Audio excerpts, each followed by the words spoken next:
Vamos a ponernos de pie las personas que puedan hacerlo. Vamos a leer la palabra de Dios. Los que están enfermos de sus rodillas pueden quedarse sentados. Dios sabe, Dios entiende. Lucas 19, versos 48 al 44. Dicho esto, iba Jesús delante subiendo a Jerusalén. Y aconteció que llegando cerca a Betfagé en Betania, al monte que se llama de los Olivos, Jesús envió a 2 de sus discípulos, diciendo: id a la aldea de enfrente, y al entrar en ella hallaréis un pollino atado, en el cual ningún hombre ha montado jamás. Desatarlo y traerlo. Y si alguien os pregunta por qué lo desatáis, le responderéis así: porque el Señor lo necesita. Fueron los que habían sido enviados y hallaron como les dijo. Y cuando desataban el pollino, sus dueños le dijeron: ¿por qué desatáis al pollino? Y ellos dijeron: porque el Señor lo necesita. Y lo trajeron a Jesús, habiendo echado sus mantos sobre el pollino, subieron a Jesús encima, y a su paso tendían sus mantos por el camino. Y cuando llegaban cerca de la bajada del monte de los Olivos, toda la multitud de los discípulos, gozándose, comenzó a alabar a Dios a grandes voces por todas las maravillas que habían visto, diciendo: bendito el Rey que viene en el nombre del Señor, paz en el cielo y gloria en las alturas. Entonces algunos de los fariseos dentro de la multitud le dijeron: Maestro, reprende a tus discípulos. Y él respondió y les dijo: os digo que si estos callaran, las piedras clamarían. Y cuando llegó cerca de la ciudad, al verla, lloró sobre ella, diciendo: oh, si también tú conocieses a lo menos en este tu día lo que es para tu paz, mas ahora está encubierto de tus ojos. Porque vendrán días sobre ti cuando tus enemigos te van a rodear con vallado y te sitiarán, y por todas partes te estrecharán y te derribarán a tierra y a tus hijos dentro de ti, y no dejarán en ti piedra sobre piedra, por cuanto no conociste el tiempo de tu visita. Pueden tomar asiento, hermanos. Jesús entró por última vez a Jerusalén. Jesús sabía que ya era su última visita a su ciudad amada. Jesús sabía que ya a los 4 días iba a estar colgado en la cruz.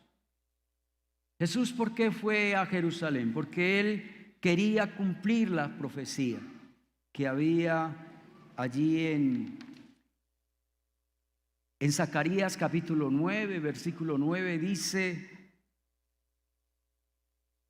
alégrate, hija de Sión, da voces de júbilo, hija de Jerusalén, he aquí tu rey vendrá a ti, justo y salvador, humilde, cabalgando sobre un asno, sobre un pollino, hijo de asna. Jesús estaba cumpliendo una profecía. Pero Jesús, cuando entró a Jerusalén, entró como el Mesías. Se presentó ante el pueblo judío como el Mesías. Lástima que las autoridades y mucha parte del pueblo no lo vieron como el Mesías. Jesús sabía que en Jerusalén, en ese día, ese domingo, estaban celebrando tal vez la celebración más grande del pueblo de Israel. Celebraban la Pascua. ¿Y cuál era el propósito de la Pascua? El propósito de la Pascua era celebrar la salida del pueblo de Israel de Egipto. Entonces, en Jerusalén había una gran multitud. Jesús aprovechó eso.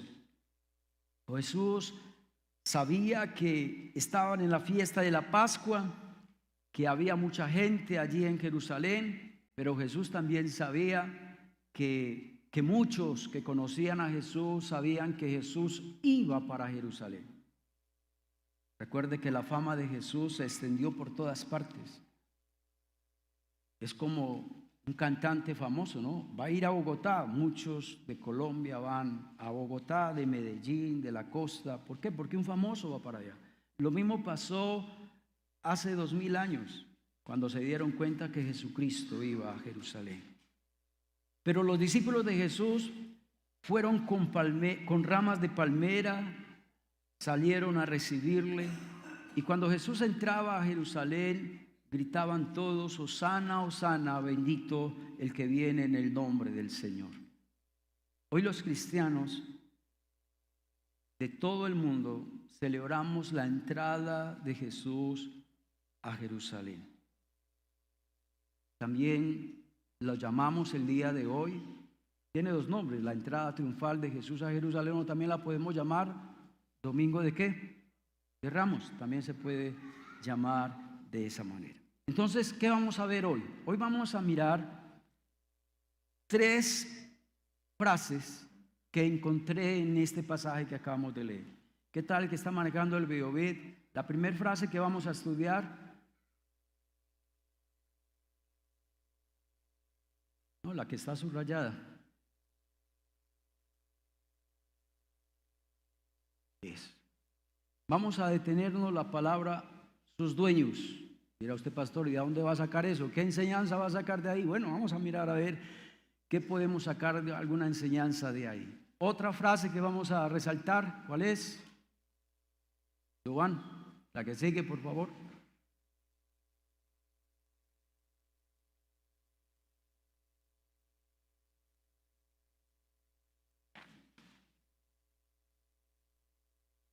Bueno, esperemos, no hay problema.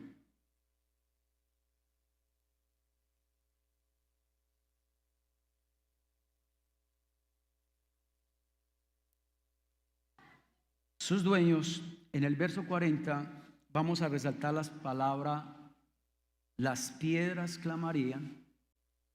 Y la tercera frase que vamos a resaltar está en el verso 41, que dice: cuando Jesús vio a Jerusalén, al verla lloró sobre ella.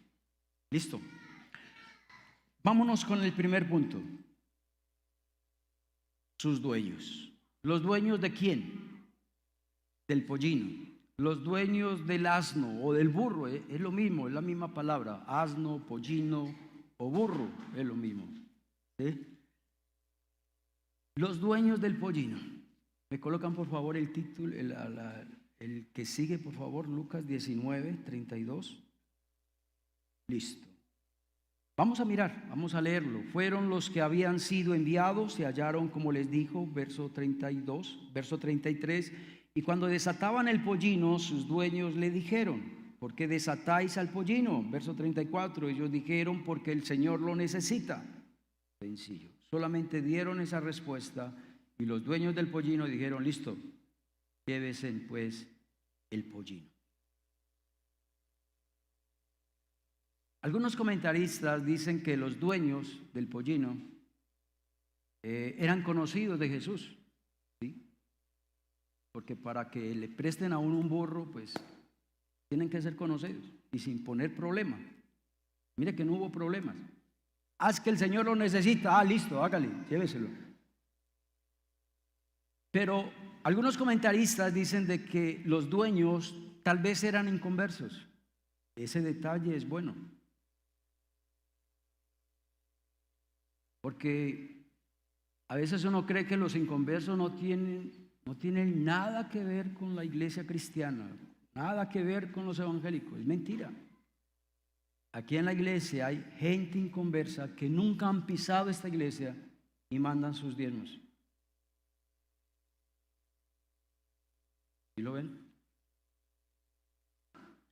O también puede que los dueños del pollino hayan sido cristianos, pero son como muchos cristianos de hoy en día que no vienen a ciertas actividades especiales, sino que se quedan en casa. Y tal vez los dueños del pollino eran cristianos, pero no se perdieron eso. Imagínense la entrada triunfal de Jesús a Jerusalén. Bueno, a donde quiero llegar es que los dueños del pollino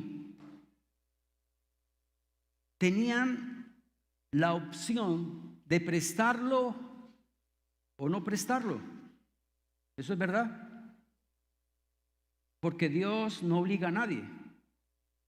Y fuera de eso, usted y yo nunca en la vida debemos de hacer algo obligados, y menos para Dios. Todo lo que hagamos para el Señor se debe de hacer de una manera ¿qué? Voluntaria. ¿Qué tal si me colocan el texto donde está la palabra subrayado, los dueños? Listo. El burro era un bien, ¿cierto que sí? Hace 2000 años un burro es como tener un carro hoy. ¿Usted le presta el carro a alguien? Pues el mío sí se lo presto a algún familiar, a algún conocido. Eso sí, no a todos. Pero hay personas que no prestan carros. Imagínate, ¿sabe lo que me han dicho? Presto más fácil a mi mujer. Qué belleza, ¿no? Entonces eso era lo que significaba prestar un burro hace 2000 años, prestar un carro, prestar una moto. Pero si ven que los dueños del burro no se quejaron, no le pusieron condiciones a Jesús. La pregunta es, ¿ponemos nuestros bienes también al servicio de Dios? ¿Usted y yo ponemos nuestros bienes al servicio de Dios? ¿Qué dice Proverbios 3:9? Honra a Jehová, ¿con qué? Con tus bienes. ¿Usted tiene bienes? Honra a Jehová, ¿con qué? Con tus bienes. Los dueños de este pollino honraron a Dios, ¿con qué? Con sus bienes. ¿Qué es honrar? Honrar es reconocer la grandeza, la soberanía y el señorío de nuestro Dios. Es reconocer que de Dios viene todo lo que usted y yo ¿qué? Tenemos. Y que si Dios lo necesita, tómelo. Primera de Crónicas 29:14, mira lo que tremenda esta palabra, porque ¿quién soy yo y quién es mi pueblo para que pudiésemos ofrecer voluntariamente cosas semejantes? Pues todo es tuyo. Mira lo que dice David, pues todo es tuyo y de lo recibido de tu mano te damos. Qué lindo que usted y yo tengamos eso, esa frase aquí en nuestra cabeza. Todo es tuyo y todo lo que yo tengo, un carro, una moto, una casa, es porque tú me lo has dado.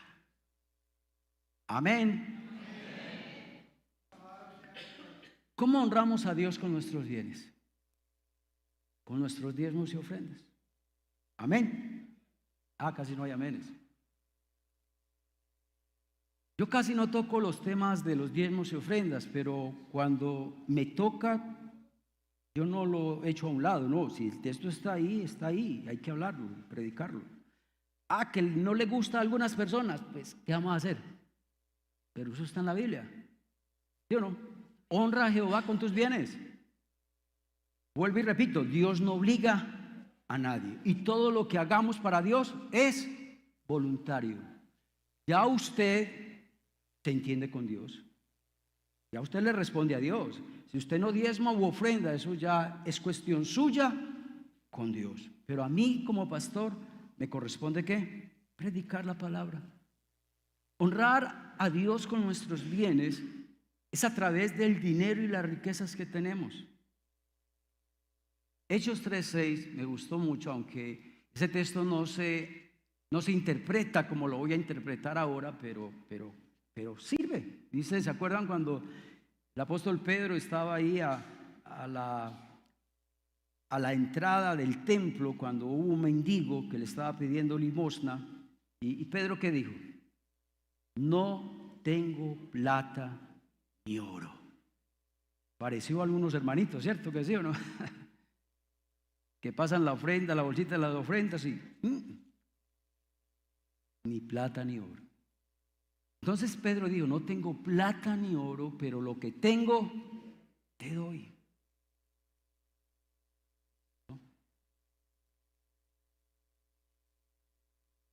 No tenés cómo dar una ofrenda, no tenés forma de dar un diezmo porque no estás trabajando, no devengas ningún sueldo. ¿Listo? Es que Dios no, ¿cómo te va a pedir algo que usted y yo no tenemos? Amén. Si usted no tiene nada, Dios no te va a exigir nada. Pero lo que usted tiene, sí se lo puede dar a Dios. ¿Qué? Otras cosas. Ahorita vamos a hablar de eso. Honra a Jehová con tus bienes. Hace 2 años, la Misión Emanuel, cuando yo estaba en el comité directivo, tenía un convenio con ICM, una organización internacional que no solamente es de Estados Unidos, sino también de Europa. Ellos, es una entidad que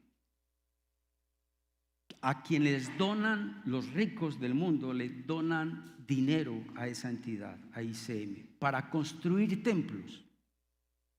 En la Emanuel se construyeron por ahí unos 5 o 6 templos con ICM. Más o menos ICM le dio a la Emanuel para construir esos templos y comprar los terrenos, les dio más o menos de 700 a 800 millones. 700, 800 millones. Una familia en la central, y aquí está la hermana, la mamá de Viviana, que no me va a desmentir, yo creo que hasta a Viviana le tocó. Una familia en la central donó más de 30 millones para que compraran un lote y se construyera el templo de la Emanuel del Paraíso. 30 millones. Un joven acá de la iglesia donó esta batería. Más o menos vale más de 3 millones de pesos. No estoy exagerando, la busqué por internet, eso vale. Un hermano que trabaja en la ebanistería hace un mes nos regaló esa mesa donde usted y yo tomamos tinto. Esa mesa nos la regaló un hermano que trabaja en ebanistería. Le dije, hermano, ¿cuánto le debo? Hermano, eso es un regalo para la iglesia. El hermano Eliezer es el que siempre nos pinta esta mesa de la Santa Cena. ¿Sabe cuántos años tiene esta mesa? Lo que tiene la iglesia, 54 años. Pero que se ve bonita, ¿no? ¿Pero por qué se ve bonita? Porque el hermano Eliezer siempre nos hace el favor cada año, cada 2 años, de ponerla bonita. Heriberto Higuita fue el que construyó este templo. Baldosa, que levantó estos muros, techo, de lo raso. Rigoberto nos hizo los baños. Los baños es Made in Rigoberto.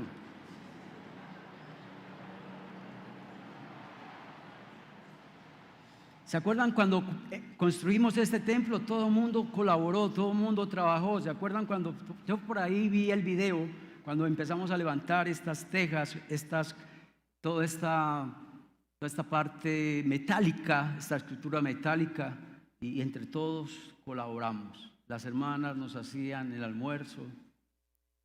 No tienes dinero, no tienes riquezas, entonces pon tu don, talento al servicio de Dios. ¿Cuánto le dan gloria a Dios? Amén. Mira esta frase: lo que yo no puedo hacer, yo puedo pagarle a otro para que lo haga. ¿Ustedes están de acuerdo con esta frase? Vuelvo y repito: lo que yo no puedo hacer, yo puedo pagarle a otro para que lo haga. ¿Está bien esa frase? Claro que sí. Voy a dar un ejemplo. Supongamos que usted no es llamado para las misiones, pero hay un misionero aquí en la iglesia que quiere hacer misiones por allá en un pueblo donde no hay iglesia, pero él necesita un sueldo mensual. Usted no puede ir, pero usted sí tiene forma de dar ¿qué? Un sueldo mensual para ese misionero. Amén. No tengo plata ni oro, pero lo que tengo te doy. Honra a Jehová con tus bienes. Usted sabe que hoy en día hay muchos pastores que quieren comenzar una iglesia en un sector, en un barrio donde no hay iglesia, pero la economía no es fácil. Pero hay hermanos que le dicen al pastor: pastor, cuente con 6 meses de arriendo para el lugar donde usted quiera colocar una iglesia, otra iglesia ahí. Y también otro hermano dice: y yo le doy el sueldo a ese pastor por 6 meses para que levantemos una obra en tal barrio, en tal ciudad, en tal pueblo. Lo que yo no puedo hacer, yo puedo pagar para que otro ¿qué? Lo haga.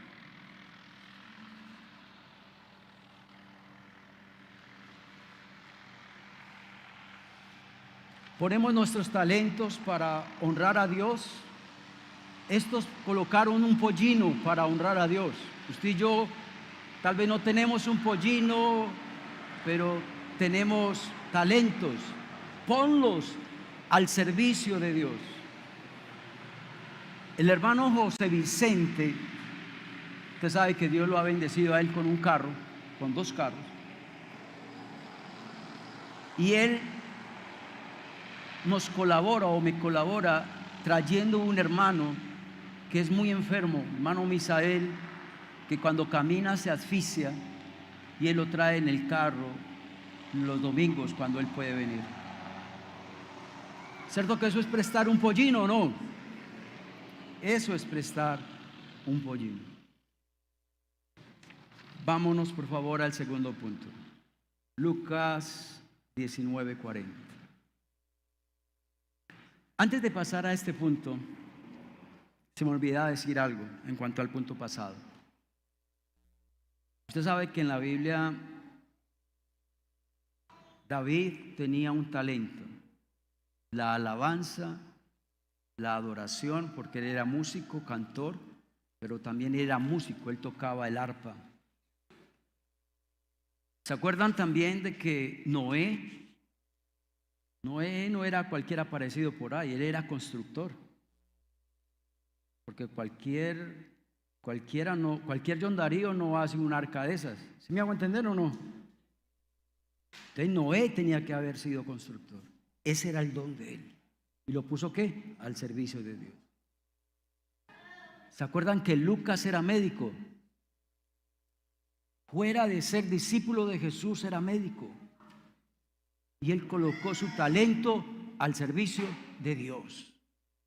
En la iglesia hay abogados, en la iglesia hay ingenieros, arquitectos, psicólogos, pero no se han acercado a mí a decirme: pastor, ¿en qué le puedo colaborar? Cuente conmigo para lo que sea. Hermanos, estamos necesitados de psicólogos, porque aquí hay casos tan complicados en consejería que a mí me quedan grandes.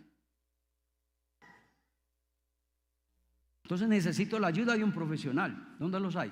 Tenemos que ir a pagar a un psicólogo para que trate a X o Y persona. Ese es el pollino que Dios quiere que usted coloque para el servicio de Dios. Cierro paréntesis y vámonos pues para el segundo. ¿Listo? Para el segundo punto. ¿Se acuerdan que los escribas y los fariseos le dijeron a Jesús: uy, Jesús, ¿por qué tanto alboroto? ¿Por qué tanto grito? ¿Por qué esas palmas? ¿Por qué usted en un burro? ¿Y por qué le hacían venia? Y todo el mundo gritando y saltando y diciendo: Hosana, aleluya, el rey que viene en el nombre del Señor. Calla esa gente, le decían a Jesús. ¿Y Jesús qué dijo? Si ellos callan, las piedras ¿qué? Hablarán. Ahí en ese texto vemos 2 actitudes. Primero, los que creían en Jesús, los creyentes que gritaban: Hosana, el rey que viene en el nombre de Jesús, en el nombre de Dios. Pero también estaban los que no creían en Jesús, los que se oponían a la proclamación del evangelio, los no creyentes. Pero yo también veo tercera actitud acá.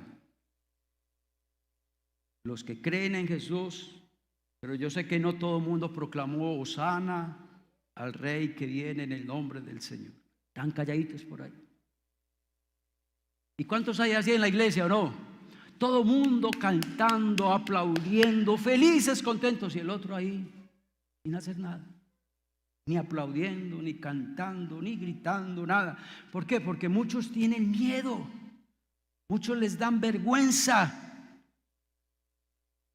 Por eso Jesús dijo, si estos callan, las piedras ¿qué? Clamarían.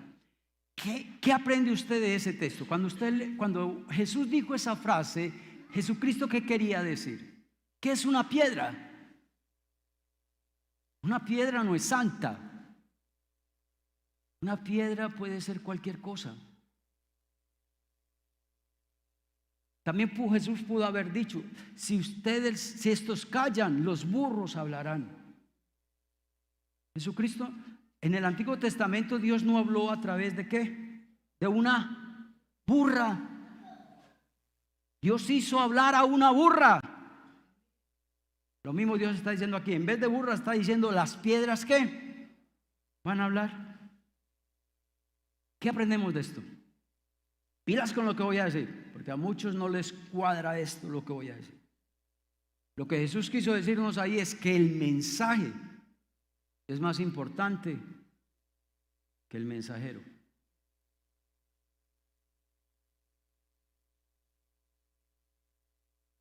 En la Gabriela, un hermano que es muy fiel allá en la iglesia de allá,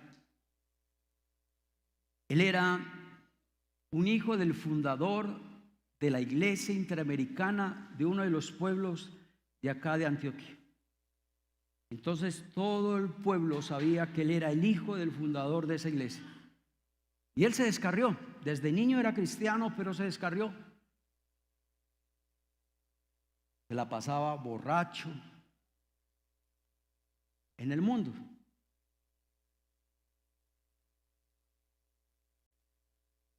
Y una vez pasando por la avenida Oriental descarriado,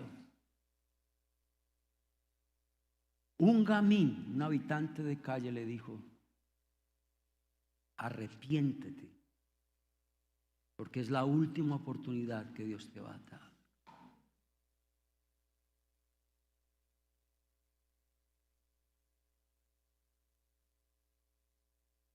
No falta el hermanito que diga: no, yo no recibo esa palabra como de Dios. ¿De quién viene esa palabra? De un habitante de calle.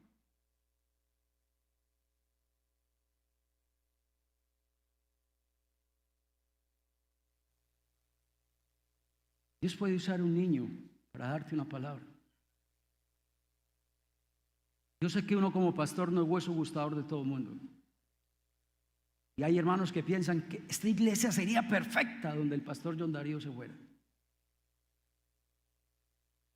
Dios te está hablando ahí. Listo, yo soy una piedra.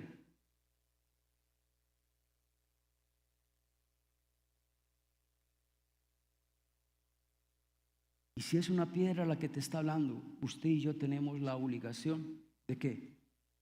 De aceptar ¿qué? Esa palabra.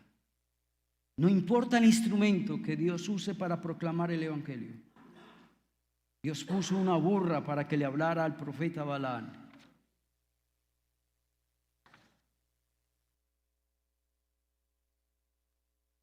¿Se acuerdan lo que Jesús le dijo a los escribas y fariseos?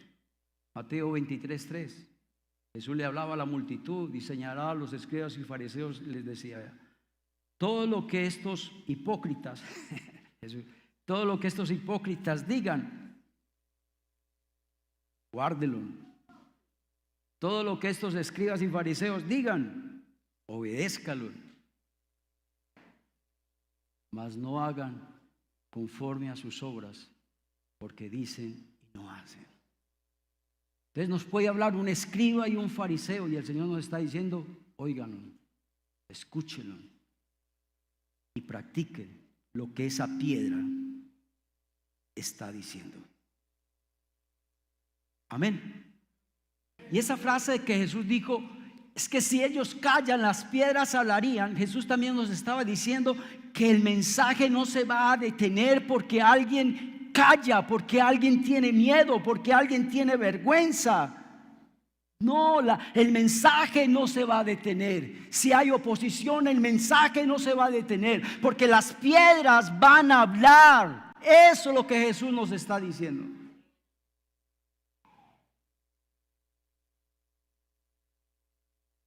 Tercer punto, ya para terminar. Cuando Jesús ya todo había pasado, entró a Jerusalén. La multitud lo recibió, él entró a la ciudad encima de este pollino. Y ya cuando salía a la ciudad, hay un lugar donde saliendo de la ciudad se vuelve a ver la ciudad. Y cuando Jesús volteó y volvió a ver la ciudad, dice que Jesús, ¿qué? Jesús lloró sobre ella. ¿Por qué Jesús lloró sobre Jerusalén? Salmos 48:2. Hermosa provincia, mira qué poema tan linda para Jerusalén. Hermosa provincia, el gozo de toda la tierra, es el monte de Sión a los lados del norte. Pero lo que más me llama la atención es eso, la ciudad del gran rey. Jerusalén es la ciudad del gran rey. Por eso usted calladito. Que el pueblo de Israel es muy injusto, que el pueblo de Israel hizo esto, que el pueblo de Israel hizo aquello otro. Vea, calladito. Porque esa ciudad es la ciudad de ¿qué? Del gran rey. Jesús lloró porque Jesús vino a los suyos y los suyos ¿qué? No le recibieron.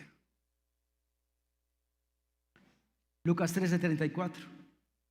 Jerusalén, Jerusalén, que matas a los profetas, decía Jesús, que apedreas a los que te son enviados. ¿Cuántas veces quise juntar a tus hijos como la gallina a tus polluelos debajo de tus alas y no quisiste?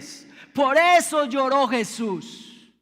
Porque a los suyos vino y los suyos lo rechazaron. Porque muchas veces Jesús quiso juntarlos como la gallina a sus polluelos, pero ellos no te dejaban. Ellos no querían seguir al maestro. Entonces Jesús, cuando vio a la ciudad, vio la rebeldía del pueblo de Israel. Vio el corazón duro que tenía el pueblo de Israel. Jesús lloró sobre Jerusalén porque sabía Jesús que aquellos que lo rechazaron iban a venir sobre ellos una gran calamidad. Jesús lloró porque aquellas personas que eran su pueblo, pero lamentablemente no habían creído en él. Jesús lloró por aquellos, porque él decía, ¿cómo es que me recibieron a mí diciendo Hosana, Hosana, bendito en el nombre del Señor? Y ver que a los 4 días me van a decir crucifíquele, crucifíquele, crucifíquele. Las mismas personas que hoy le decían Hosana, en 4 días le iban a decir crucifícale. Jesús lloró porque donde podía observarse la ciudad completamente, él sabía que esa ciudad iba a ser destruida. Lucas 19:41. Y cuando llegó cerca de la ciudad, al verla, lloró sobre ella. Yo creo que debe ser algo, tuvo que haber sido algo muy impresionante ver a Jesús llorar. ¿Cierto que es muy duro cuando uno ve a alguien llorar? Es muy duro. Y para los discípulos eso fue algo que les impresionó. Apliquémoslo al tiempo de hoy. Cuando yo leía eso, yo pensaba, yo decía, yo pienso en los padres que ven a sus hijos camino a la destrucción. que no puedo hacer nada por ellos, no puedo obligarlos porque es la vida de ellos. Pero yo sé que si siguen ese camino serán destruidos. ¿Qué madre, qué padre no llora cuando ve que su hijo va por un mal camino y que va a ser destruido? Cuando yo pensaba en eso, yo decía, pienso en los padres que aconsejan a sus hijos, pero no hacen caso a los consejos de sus padres. Cuando sus padres exhortan a sus hijos, pero ellos no hacen caso. Cuando yo leía esa frase, yo decía, pienso en las madres que sufren porque ven a sus hijos en la drogadicción, porque ven a sus hijos en las cosas del pecado, en lo malo. Pienso en esas madres que ven a sus hijas que quedan en embarazo, sin marido, sin educación, sin trabajo, sin un buen futuro. Jesús sabía lo que le venía a Jerusalén y él quería ayudarles. Esa era la última oportunidad, ese era el tiempo de su visitación, pero el pueblo de Israel no quiso la ayuda de Dios. Ustedes sabían que en el año 70, 40 años después, se cumplió esa profecía. ¿Qué tal si me colocas, por favor, el texto que sigue, los textos que siguen?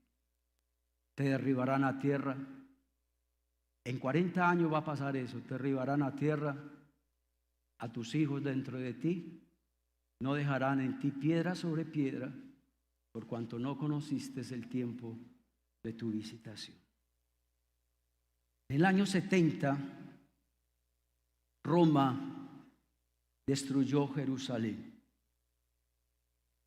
El general Tito, con su ejército romano, tomó esta ciudad. Si usted va a Roma, allá está el arco de Tito, un arco inmenso. Y eso quedó registrado en la historia. Y ese es recordar, según los romanos, esa hazaña de destruir ¿qué? Jerusalén. Destruyeron ese hermoso templo que habían construido los judíos. Hubo más de 1.100.000 judíos muertos y más de 97.000 fueron llevados cautivos. No estoy hablando cosas que me inventé, eso está registrado en la historia. Vayan a Wikipedia, allá todo está allá. Todo está allá. La ciudad de Jerusalén fue desolada, como Jesús lo dijo. Pero ¿sabe por qué? ¿Por qué lloró Jesús? Porque ellos no conocieron el tiempo de la visitación. Porque Jesús les quería ayudar y ellos no hicieron caso.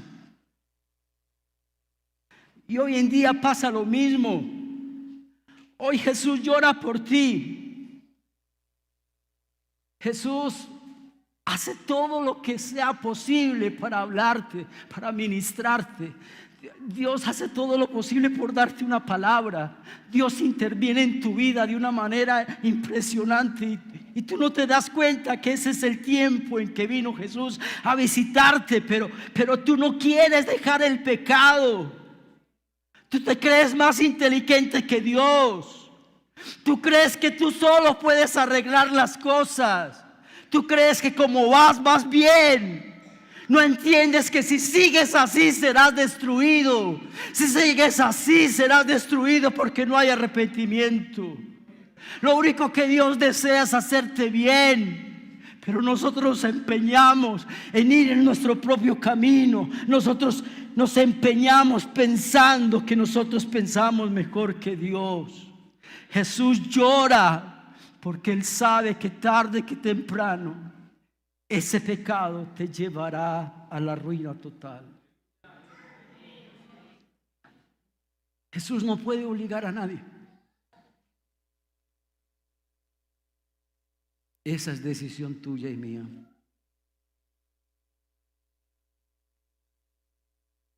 Vamos a orar.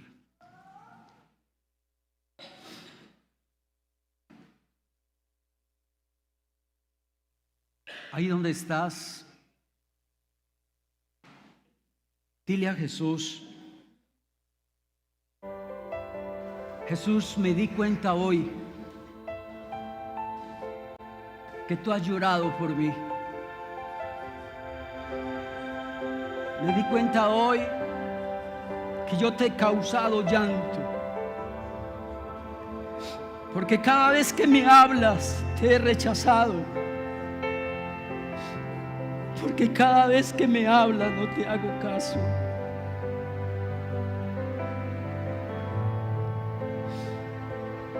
Hoy me di cuenta, Señor, que tú has hecho muchas cosas por mí. Y hoy me di cuenta que me amas. Hoy me di cuenta que no quieres que yo sea destruido. Hoy me di cuenta que tú lloras porque no quieres que yo siga en el pecado.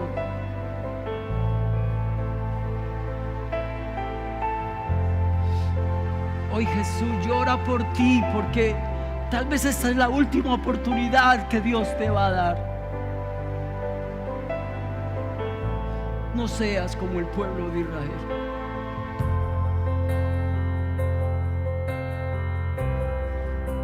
Dile al Señor: perdóname. Dile al Señor: Señor, quiero aceptar esta segunda oportunidad que me das.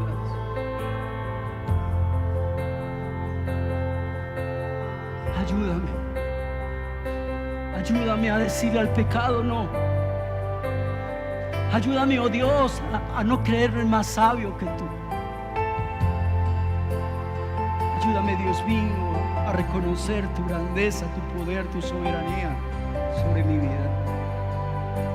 Llévame en paz y en bendición a nuestros hogares, Señor, en el nombre de Jesús. Amén y amén. Dios los bendiga, hermanos.